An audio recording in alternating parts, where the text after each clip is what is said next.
Kim Pao muling binalot ng engagement rumors. Sa Canada, muling umingay ang usapin tungkol sa engagement na Kim Chiu at Paolo Avellino. Kumalat ang chismis sa posibleng maganap ito sa Canada kung saan naroon ang aktor at inaasahang susunod ang kanyang pamilya. May kumalat ding post na nagsasabing pupunta ang ilang mga kaibigan ni Kim sa huling bahagi ng kailang world tour. Diyan yata yan sa Toronto.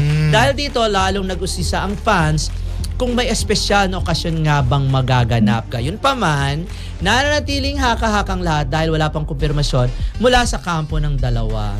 Well, naman syempre wala, gano'n naman. Pero syempre ang ako gusto ko munang pag-usapan yung reaction ng ibang tao dun sa birthday ni Kim. Ayaw mo na pag-usapan to.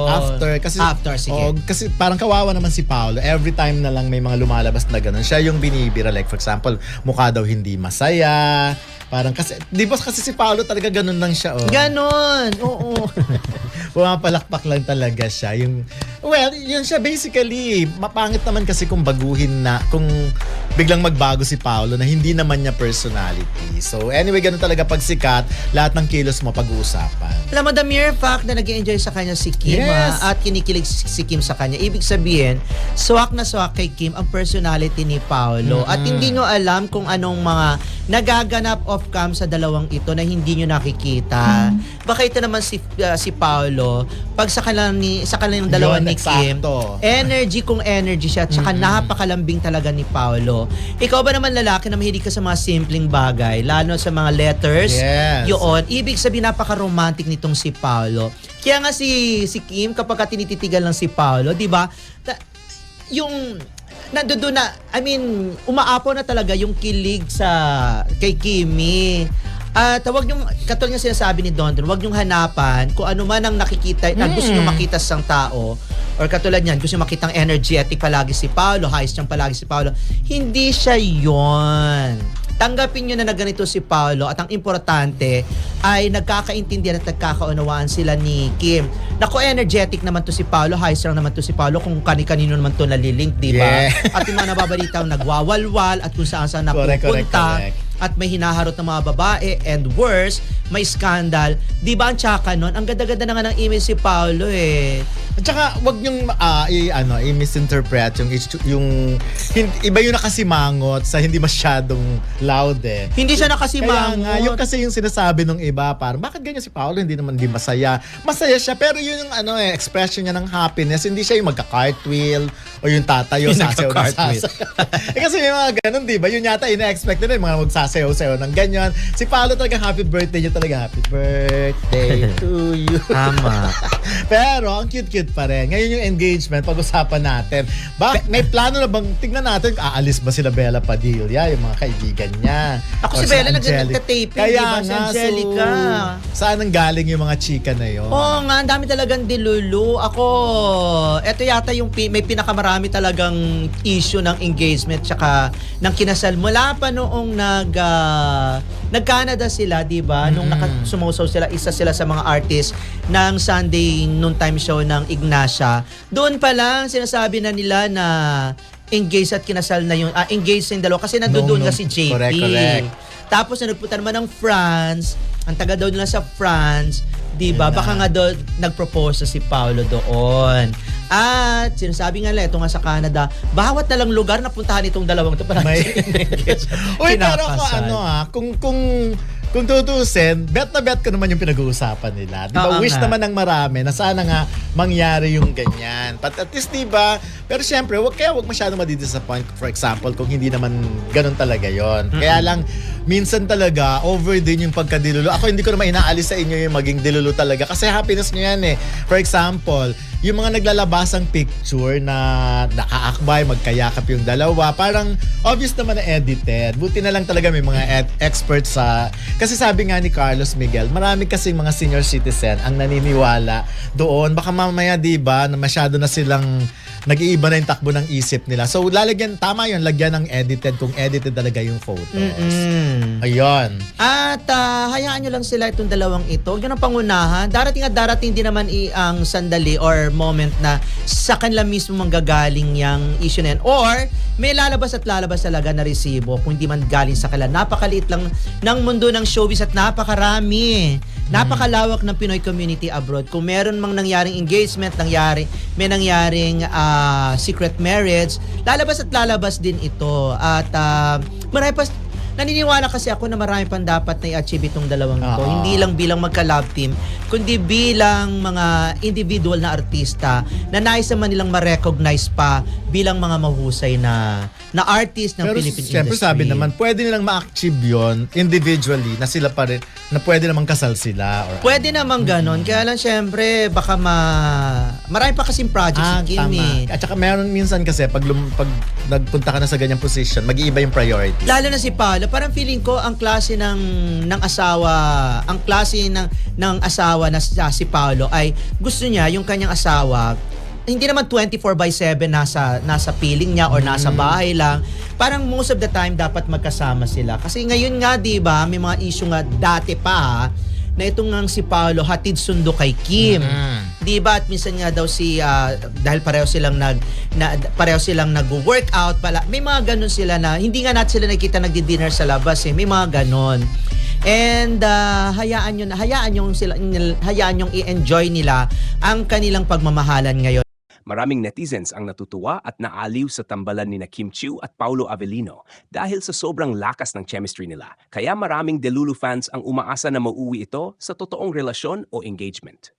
Pero sa totoo lang, malaking bahagi nito ay dala ng kilig, imagination at excitement ng fandom. Normal lang naman sa mga fans na magbigay ng sariling interpretation sa mga sweet moments, tinginan, closeness o simpleng interactions ng dalawang artista. Kapag palaging magkasama sa projects, tours, interviews o events, mas lalo pang lumalakas ang shipping culture. Doon nanggagaling ang mga hakakang engaged na, may secret relationship o next level na ang relasyon. Pero hanggat walang direktang kumpirmasyon mula kina Kim at Paulo, mananatili itong speculation lamang. Sa kabilang banda, magandang tingnan na supportive at passionate ang fans dahil malaking tulong ito sa career at projects ng Kim Pao tandem. Ibig sabihin lang nito ay effective silang pair at maraming taong kinikilig sa kanila. Pero mahalaga ring tandaan ng fans ang boundaries at respeto sa personal na buhay ng mga artista. Hindi lahat ng sweet moments ay automatic na patunay ng engagement o seryosong relasyon. Sa tingin ko, isa sa dahilan kung bakit patuloy na engaged ang fandom ay dahil parehong natural at komportable sina Kim at Paulo sa isa't isa. Hindi pilit ang chemistry nila, kaya madaling paniwalaan ng fans na may espesyal na namamagitan. Dagdag pa rito ang consistent nilang projects at public appearances na lalong nagpapainit sa imahinasyon ng supporters. Sa huli, mas magandang i-enjoy na lang muna ng fans ang tambalan at suportahan ang kanilang mga proyekto kaysa masyadong mag-focus sa mga hindi pa kumpirmadong balita. Ang mahalaga, napapasaya nila ang maraming tao at nagbibigay sila ng kilig at good vibes sa kanilang supporters. Sa tingin ko, ipinapakita lang ng balitang ito kung gaano kalakas ang impact ng tambalan ni Kim Chiu at Paulo Avellino sa publiko. Kapag ang isang love team ay laging pinag-usapan, ginagawa ng theories at inuugnay pa sa engagement o seryosong relasyon, ibig sabihin talagang invested at emotionally attached ang fans sa kanila. Malaking factor dito ang natural nilang chemistry. Maraming viewers ang nakakakita ng genuine comfort at sweetness sa interactions nila, kaya madaling mabuo ang Delulu culture o yung sobrang pag-assume ng fans tungkol sa totoong estado ng relasyon nila. Sa entertainment industry, normal na itong nangyayari lalo na kapag parehong sikat at bagay ang dalawang artista. Pero may dalawang side rin ito. Sa positive side, nakakatulong ito para mas lalong sumikat ang projects nila dahil mas lumalakas ang suporta ng fandom. Ang excitement ng fans ang isa sa dahilan kung bakit patuloy na pinag-uusapan ng Kim Pao at bakit maraming sumusubaybay sa kanilang shows, events at tours. Sa kabilang side naman, minsan pwedeng maging sobra ang expectations ng ilang fans. Kapag masyadong pinipilit gawing totoo ang isang love team, nagkakaroon ng pressure sa mga artista. Kaya mahalaga pa rin ang respeto sa personal nilang buhay at desisyon kung ano man talaga ang status nila off-cam. Ang maganda rito, mukhang marunong namang i-handle ni Kim at Paulo ang attention ng publiko. Hindi nila kailangang pilitin ang kilig dahil kusang nakikita ng tao ang magandang samahan nila. Kaya tuloy-tuloy rin ang suporta ng fans. Sa huli, ang ganitong balita ay patunay lang na successful ang kanilang tandem at maraming taong napapasaya nila. Habang wala pang official confirmation tungkol sa engagement o relasyon, mas magandang i-enjoy muna ng fans ang kilig at suportahan ang kanilang career ng may respeto at tamang boundaries. Ang balitang Kim Pao laging engaged dahil sa mga delulu ay isang malinaw na patunay kung gaano kalakas ang hatak ng tambalan ni na Kim Chiu at Paulo Avellino sa publiko ngayon. Sa totoo lang, hindi lahat ng love team ay nagkakaroon ng ganitong klaseng epekto sa fans. Kapag ang simpleng tinginan, pag-uusap, body language o pagiging sweet sa isa't isa ay agad napapansin at ginagawa ng theories online, ibig sabihin talagang emotionally invested ang mga tao sa kanila. Maraming fans ngayon ang tinatawag na delulu, pero kadalasan naman ay ginagawa nila iyon bilang katuwaan at dagdag kilig. Para sa ibang supporters, mas exciting sundan ang isang love team kapag may possibility na may totoong feeling sa likod ng camera. Kaya bawat interaction ni na Kim at Paulo ay binibigyan ng meaning, mula sa simpleng ngiti hanggang sa mga moments na magkasama sila sa events, rehearsals, interviews o tours. Ang resulta, mas lalong lumalalim ang attachment ng fandom sa kanilang tandem. Sa tingin ko, malaking dahilan kung bakit ganito kalakas ang Kim Pao ay dahil hindi pilit ang chemistry nila. Kapag pinapanood sila, parang natural lang ang closeness nila. Hindi mukhang scripted o sobrang calculated. Ramdam ng tao kapag komportable ang dalawang artista sa isa't isa, at iyon mismo ang nakikita ng fans kina Kim at Paulo. Kaya maraming supporters ang napapaisip na baka may espesyal talagang namamagitan sa kanila kahit wala pang kumpirmasyon. Isa rin sa napapansin ng maraming tao ay ang maturity ng kanilang tandem. Pareho silang hindi masyadong maingay o OA pagdating sa pagpapakilig, pero dahil subte at natural ang kilos nila, mas lalong kinikilig ang audience. Minsan kasi mas epektibo yung simple lang pero may sincerity. Kaya kahit maliit na gesture lang, nagiging malaking issue agad online dahil mabilis itong mapansin ng fans. Sa kabilang banda, may mga pagkakataon ding pwedeng maging unhealthy ang sobrang pagkadelulu ng ibang fans. Kapag sobra na ang expectations, nagkakaroon ng pressure sa dalawang artista. Halimbawa, may ilang fans na gusto laging magkasama sila o umaasang magiging official couple sila balang araw. Kapag hindi nangyari ang inaasahan, minsan nagiging toxic ang reactions online. Kaya mahalaga ring tandaan na trabaho pa rin nila ang magbigay entertainment at may sarili rin silang personal na buhay na dapat respetuhin.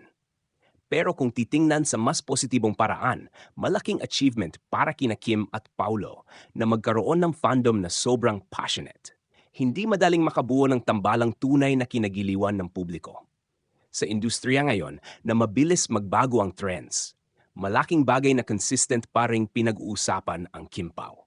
Ibig sabihin, may impact sila at may genuine connection silang naibibigay sa audience. Para rin kay Kim Chiu, maganda itong development dahil makikita na patuloy pa rin siyang relevant at mahal ng tao sa iba't ibang phases ng kanyang career. Samantalang si Paulo naman ay mas nakikita ngayon sa mas playful at sweet na side niya na gustong-gusto rin ng fans. Ang kombinasyon ng kanilang personalities ang isa sa nagpapalakas lalo sa tambalan nila. Sa social media era rin kasi, mas mabilis lumaki ang fandom culture. Isang simpleng video clip o candid moment lang pwedeng mag-viral agad at pag-usapan ng milyon-milyong tao. Kaya hindi nakapagtataka kung bakit bawat kilos ng Kim Pao ay may corresponding reaction mula sa fans. Ang iba gumagawa pa ng edits, theories at kilig compilations na lalo pang nagpapainit sa fandom. Sa huli, masasabi ko na ang balitang ito ay hindi lang tungkol sa pagiging delulu ng fans. Mas malalim pa rito ang ibig sabihin. Patunay ito na may magic ang Kim Pao tandem pagdating sa audience. Nakapagbibigay sila ng saya, excitement at kilig sa maraming tao. At sa panahon ngayon na maraming stress at problema ang mga tao, minsan malaking bagay na rin yung may love team o celebrities na nagbibigay good vibes at inspiration sa fans. Habang wala pang official confirmation tungkol sa tunay na estado ng relasyon nila, mas magandang i-enjoy na lang muna ng supporters ang kilig at suportahan ang kanilang mga proyekto. Dahil sa dulo, ang pinaka-importante ay napapasaya nila ang kanilang fans at patuloy silang gumagawa ng content at performances na minamahal ng publiko. Dagdag pa rito, mapapansin din na ang tambalan ni na Kim Chiu at Paulo Avellino ay naging isa sa pinaka-pinag-uusapang love teams ngayon dahil hindi lang fans ang kinikilig kundi pati casual viewers. Kahit yung mga hindi talaga solid supporters ng love team culture ay napapansin ang chemistry nilang dalawa. Ibig sabihin, lumalawak ang appeal nila at hindi lang limitado sa isang fandom. Isa pa sa maaring idagdag ay malaking tulong ang social media sa patuloy na pag-init ng usapan tungkol sa Kim Pao. Sa panahon ngayon, bawat video clip, stolen glance, simpleng lambingan o funny interaction ay mabilis mag-viral. Kapag may bagong interview o event sila, agad itong pinag-uusapan sa TikTok, Facebook, X at YouTube. Dahil dito, lalong dumadami ang Delulu theories at kilig moments na pinagpupuyatan ng fans. Mapapansin din na maraming supporters ang na-appreciate ang pagiging low-key nila. Hindi sila yung tipong sobrang napapaingay para lang mapag-usapan. Kaya mas lalong curious ang mga tao. Minsan kasi kapag mysterious o subtle ang samahan ng dalawang celebrities, mas lalo itong kinagigiliwan ng publiko dahil maraming gustong makahula kung ano talaga ang tunay na score. Bukod sa kilig factor, may epekto rin ito sa career nila. Kapag malakas ang love team, mas dumarami ang endorsements, projects, guestings, at opportunities. Ang magandang chemistry kasi ay malaking puhunan sa entertainment industry. Kaya hindi nakapagtataka kung bakit maraming producers at brands ang gustong makatrabaho ang Kim Pao tandem. Isa pang interesting na bagay ay parang nabibigyan nila ng freshness ang love team culture. Sa dami ng love teams na dumaan sa showbiz, may kakaibang dating ang Kim Pao dahil mas mature, calm, at natural ang vibes nila kumpara sa typical na sobrang pa-cute o scripted na tambalan. Kaya pati adult audiences ay naaaliw at kinikilig sa kanila. Pero siyempre, habang tumitindi ang suporta ng fans, mahalaga ring manatiling healthy ang fandom culture. Mas maganda pa rin na suportahan sila ng may respeto at iwasan ang sobrang panghihimasok sa personal nilang buhay.